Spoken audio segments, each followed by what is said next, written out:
Welcome back. With the month of October and spooky season quickly approaching and right around the corner next week, as a matter of fact, the end of this week, I wanted to take the opportunity to discuss some of the games that are going to be releasing on the three major platforms during that time frame. Some things that might be a little bit on my radar that I think look cooler than others, and what you guys might keep an eye out for, at least give you guys some information if you've not been paying attention to what is coming out. I sourced this from a couple different websites, but I want to start off with the PlayStation side of things. But first, if you're new here to Would You Gaming, if you have not already, follow us on one of our social platforms, if not all. We are on YouTube, Twitter, Instagram, and TikTok, trying to grow the brand there. And we will try to branch out at some point in the future, not trying to make any empty promises or speak before we get anything in motion. But I do have some plans in the works. If those come to fruition, I'm able to do some of that. I will let you guys know here first and foremost, so you can try to support it if that's something you might be interested in. So let's first start, as I stated, with the PlayStation brand of things. I start with the PlayStation, but of some of these titles, of course, are going to be cross-platform titles. The first of these that I wanted to discuss coming out in October 2022 was Overwatch 2, which is going to be a free-to-play title that's going to come out on October 4th. That is coming to all platforms, Xbox, PlayStation, as well as the Nintendo Switch. I didn't check before recording this, probably should have, to see if it was coming to the past gen consoles for PlayStation and Xbox. I have to imagine it will. If it's landing on the Nintendo Switch, it can run on those without a doubt. And I can't see them leaving money on the table, because with this being a free-to-play title, of course, there will likely be some microtransactions in there. I did read an article the other day stating that if you do not have a Blizzard account already where you have played the original Overwatch, then you're going to have to play to unlock the original cast as well. So they are available if you have played Overwatch before and you want to dive right in free to play. You might as well check it out. There's no reason not to at this point. You can at least dip your toes in there, see if that is something for you, or if it's just going to be a hard pass, and then put it down beyond that. Dragon Ball The Breakers. Again, this is going to come out on all platforms. That's going to come on October 14th. This is, of course, I think it's a 4v1 style of game. They announced that you could play as Frieza, Majin Buu, and I believe Cell was the original that they showed off during the beta. Never played the beta, don't have the best internet out here, as a lot of you who have listened for a while might know. But it seems interesting enough. I was a big fan of games like Friday the 13th. I had a lot of fun playing that with my friends. Just some of the comical moments, getting caught by Jason or saving one another. It's a good time, and I have to imagine that if you have a group of friends that you can play this with, you guys are going to have a good time. So that might be on your radar. And I think this was a budget release as well. It was like $30 or $40. It's not a full price game. So that's another thing to factor in there. You're going to have hours and hours of fun, provided they continue to update it with new villains, new characters that they sprinkle throughout there. Likely there will be some cosmetics for your characters, costumes, and the like. And it's just going to be a good time. Like I said, if you have that group of friends you like to goof off with, you like this sort of thing, it's going to be right up your alley, and it'll be a lot of fun. Ghostbusters Spirits Unleashed. That's going to come October the 18th. That's going to come to PlayStation and Xbox. It looks to be an online first-person shooter this time around, instead of third-person in the vein of the 2016 Ghostbusters games. Now, despite growing up in the 90s, being born at the latter part of the 80s, I wasn't a huge fan of Ghostbusters growing up. It has since grown on me as a popular franchise, I guess, through nostalgia, seeing this thing that I watched when I was younger, possibly. And I did enjoy the 2016 game. Despite them re-releasing it without the multiplayer aspect, I really hope that they revisit that one day and add that back in there, because I'd love to be able to play couch co-op on that game. So this is going to be 4 players. This is going to be a multiplayer title, and it looks like it's going to be kind of fun there. I saw where one of the guys had the proton pack, he had the stream had the ghost trapped, and another guy slid out the trap. So it seems teamwork and squad-based combat is going to be a thing there, where you guys try to rid the places you visit, your clients, of their spectral visitors that they want to get rid of. So that might be something to keep in mind if you don't have anything to play during the spooky season, as we approach that and get closer to Halloween. Next up, we have Gotham Knights. That's going to come on October 21st. Of course, this will be on Xbox as well. Last gen consoles are not getting this. I know that for a fact. They announced that they were only releasing this for the current gen Xbox as well as the PS5. That's probably for the best because this game was already delayed. The game didn't look the best from what I've seen, but I have high hopes for it. Games like this, which remind me of the X-Men Legends series, just seem to not release as much as I would like these days. I would love to see some kind of reboot of the X-Men Legends. If not, just give us a remaster of those titles and a remaster of the what was the shoot, I can't think of it. There was Ultimate Alliance. Ultimate Alliance was a more stripped down, streamlined version of this, but I'd like to see those as well. These were fun isometric squad based with up to 4 heroes that you get to choose between a roster of a ton in the MCU lineup, and in the X-Men series, you got a lot of characters there, and then you could even make their costumes match and get special bonuses. There was a lot there. I'm looking forward to seeing what they do with this, and I hope that it is a good game. At some point in the future, if we do get good internet out here, Charter runs out fiber or whatever, I may try this out if I can pick up a PS5 at some point next year. So if this has been on your radar, I'm a big fan of the Batman franchise. I got right into it with the Arkham Knight, Arkham Asylum. Those games were a lot of fun, and I hope that this lives up to the hype that they're building up for it. It did look, as I said, kind of clunky when some of the gameplay was shown. In particular, Red Hood. I think it was Jason Todd and his jump. It just looked like he jumped off of air. It was a little bit out there for me. It might not necessarily be what it's supposed to be, but I hope that they do continue to support this game and make it into a good game eventually if it does not launch in a state that is acceptable to the audience. But only time will tell. There's about 3 weeks until this comes up, and we'll have some reviews on that to see how good it actually is. Star Ocean: The Divine Force comes out on October 27th. Again, this is going to come to Xbox as well. Star Ocean, as of late, hasn't had a big banger of a title. Until the End of Time was okay. I think there was a PS3 title that they ported to PS4, and there was another one as well. But those titles, they were mid at the most.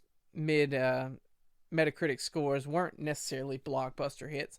Hopefully this one will make the series stand out a little bit more amongst all the JRPGs that are releasing. And I am hopeful myself, having played Star Ocean for the first time on the PS1 with Second Story, I hope that we get a port of that to the current gen consoles. You know, they released the First Departure, which was the first title that came out on the PS1. They released that on the Nintendo Switch and everywhere else.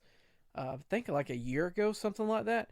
So I'm hopeful we get that remake of Second Story. Hopefully this makes the franchise as a whole, puts it on everybody's radar who might not have their eye on it, and then that might force Tri-Ace, the developer to come back and give us that title, Second Story, because I really want to finish Claude and Reyna's tale once more. It was a lot of fun doing it back in the day, and I have liked Star Ocean since then. Even the wonkier titles like Until the End of Time, I didn't have a big problem with it, but I'm not everybody. You know, I understand that the title had its faults. It was not perfect, and there are going to be people who did not like that. I'm not going to fault anyone for that, because we all have opinions, and we all are not going to like the same thing there. Call of Duty Modern Warfare 2 is going to come out on October 28th. That's going to come to the Xbox as well. And I really wonder if this is I think it's like a complete remake of the original title. The original Modern Warfare, if you remember, the first mission was very controversial.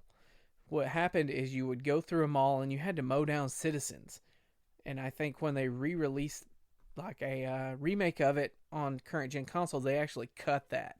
That was cut from it because people just weren't trying to see that. They thought it was a little bit insensitive, especially in the climate we're in, where mass shootings are much more prevalent than they were back when this title originally released on the original Xbox and PS3. I was a big fan of Modern Warfare 2, in particular the special ops, and going through those, and in split screen co-op trying to take down the juggernauts, in particular in the favela. There were like 15. That was one of the hardest challenges that my friend Philip and I ever faced in gaming and couch co-op experience, and I loved every bit of that. We played through every one of those on the veteran difficulty, the most difficult. I hope that there is something equivalent to that in this title, hopefully couch co-op. I know in the first one, Modern Warfare Remastered, when they brought that out, there was, I believe you had to be signed in and it was online only. There wasn't split screen co-op for some of those special ops. And I missed out on that as a result, and I think that's just a shame, to be honest. So we'll see how that shakes up. It's a Call of Duty title. I imagine it's going to sell phenomenally, as they always do. Next, Resident Evil Reverse, October 28th. That's going to be the online versus game that sees you trying to escape, and there's one dungeon master who sends zombies, sets traps, and then all the survivors who are trying to escape during that time. So another of those 4 or 5v1 type titles that we are seeing more and more of. It seems like ever since the title Evolved came out, there have been more and more of these that have come along, and some of them are a lot of fun. They have to have a strong online community. If there is not a strong online community, the game dies and they just shut down the servers. I remember EA shut down Evolved, and that was a fun freaking game when it launched. You were a monster who had to hunt down these hunters. The hunters were trying to get you as you were trying to kill all of them. It was just a great time. Your monster could evolve as you killed and ate other creatures in the environment until you were just one monstrosity ready to destroy those hunters. And a lot of times it was just very one-sided, where if the monster got powered up quick enough, yeah, you were just in trouble. And moving on to the Nintendo Switch, and I want to give a mention first and foremost to something that drops tomorrow, actually, the 29th of September, and that's going to be the Monster Hunter Rise free title update 2. If you own the Sunbreak DLC, that's going to launch a bunch of different monsters. There is going to be a different version of the Chameleos, the Risen Chameleos. Mitsuzune is going to have a different version as well. And I think there was, what was it? I can't remember the other one. There's another one that's coming as well. But that's going to drop tomorrow. I wanted to just put that out there so you be aware of that. I got into the Monster Hunter series with Monster Hunter Rise, and I've just been hooked ever since. It's a heck of a game that I would highly recommend. You can play solo or with friends. It's definitely more fun if you have a group of 3 to play with. But if you don't, you can play it in solo play as well. I play mostly solo, and then my buddy Philip and I, when we get together, we'll do different systems, different TVs in the same house, and just do wireless connection that way. So you can do that as well as a good time. Nier Automata, the end of Yorha edition, is going to come on October 6th. It's going to have some specific costumes that are exclusive to the Switch version. And I watched a video the other day on some of the most difficult endings to get in games, and Nier Automata was up there. You had to beat the game like 3 times and get 100% and getting all weapons.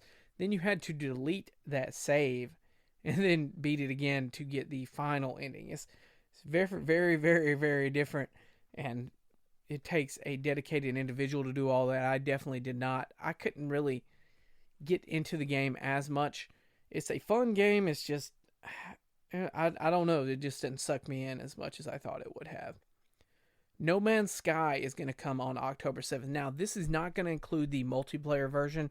This is only the single player version at launch, and I'm hopeful that they patch in some sort of local wireless play at some point in the future.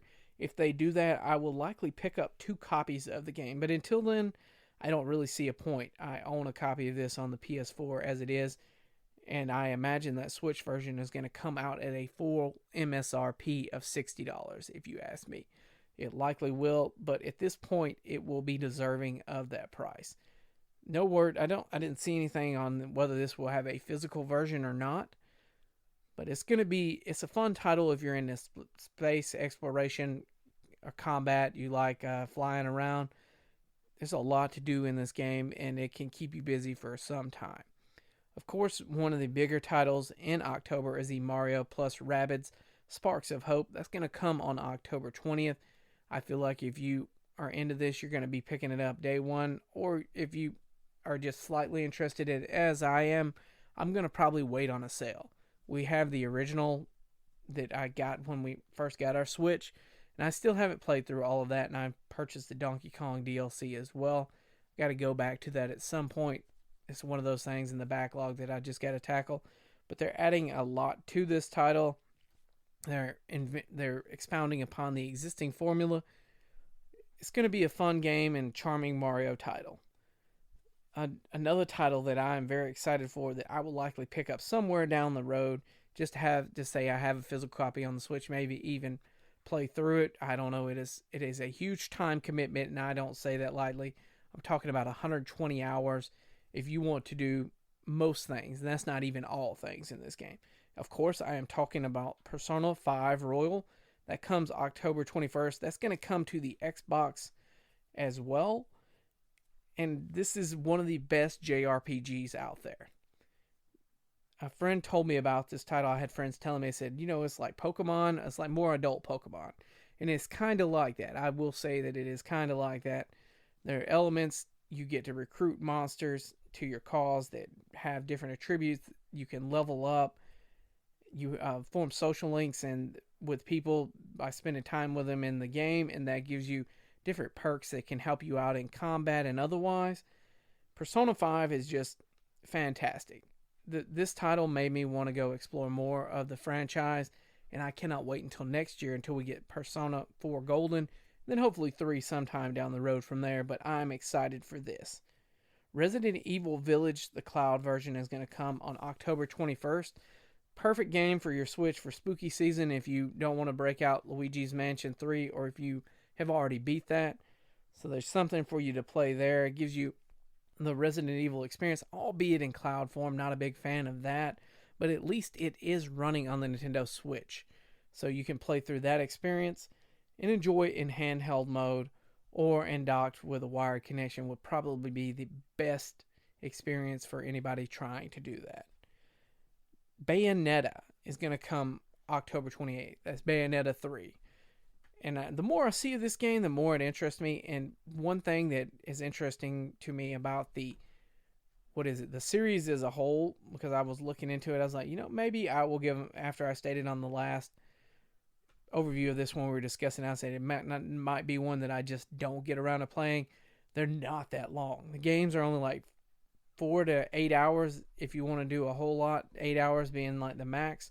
So I might have to jump into Bayonetta 1 and see how that plays out and see if I can get into the series. If so, maybe go through the titles. But it looks like it's going to be a good time. Fast octane action game. Bayonetta 3, of course. That's coming October 28th, as I stated. And onto the Xbox, there was only one title that only appeared on the Xbox that I didn't cover on the others because a lot of these, as I've stated over the course of this, were cross-platform games as they would be coming to the PlayStation and the Xbox, or they're coming to all 3 platforms. But that title is Scorn, and this is a very atmospheric-looking game that looks very creepy. I just happened across this game the other day on Twitter. Somebody had a video of it showing it and a link to YouTube, and the game looks awesome. The game looks freaking awesome to me. These guys walking around with a gun. It doesn't seem to be like a first-person shooter or anything. It seems very atmospheric. Looks like you're in a very creepy environment. And it might be the perfect thing to scare the crap out of you during spooky season.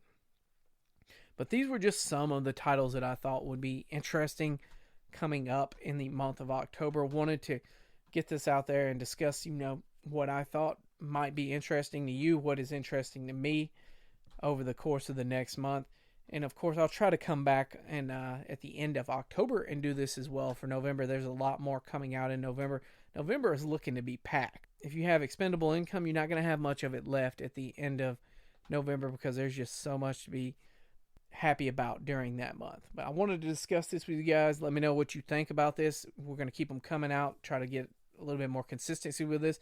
But I appreciate you guys for sticking with us throughout this, and peace.